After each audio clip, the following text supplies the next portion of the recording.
عامر Mahmood but گزشتہ رات سے لاپتہ ہیں۔ دیکھیں جی، جو گجرات کے ایئر بائی نیوز کے نمائندے ہیں عامر محمود بٹ، وہ پرسرار طور پر گزشتہ رات سے لاپتہ ہیں، جس کی وجہ سے اہل خانہ بہت زیادہ پریشان ہے۔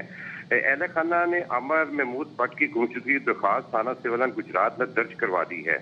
ان کے والد سے ہماری بات ہوئی، ان کا یہ کہنا ہے کہ تقریباً 8:30 بجے کے قریب وہ عامر بٹ جو ہے گھر سے نکلے، جبکہ اس کے بعد ان کا کچھ پتہ نہیں، فون بھی ان کا بند جا رہا ہے، جس کی وجہ سے وہ کافی پریشان ہیں۔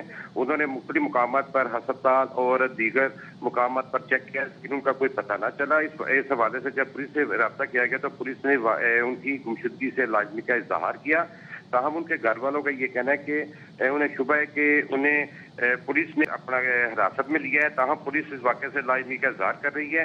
ان کے والد اور اہل خانہ اس بارے میں بہت زیادہ پریشان ہیں اور وہ مختلف مقامات پر انہیں چیک بھی کر رہے ہیں، لیکن ان کا فون جو ہے بند جا رہا ہے۔ جب پولیس کو کہا گیا کہ ان کا جو فون بند ہوا تھا اس کی لوکیشن چیک کروا لی جائے کہ کہاں سے چیک کیا ہے، تو پولیس نے کہا کہ جی اس بارے میں درخواست ہمیں موصول ہو گئی ہے اور ابھی اس پر بھی کارروائی شروع کر دیں گے۔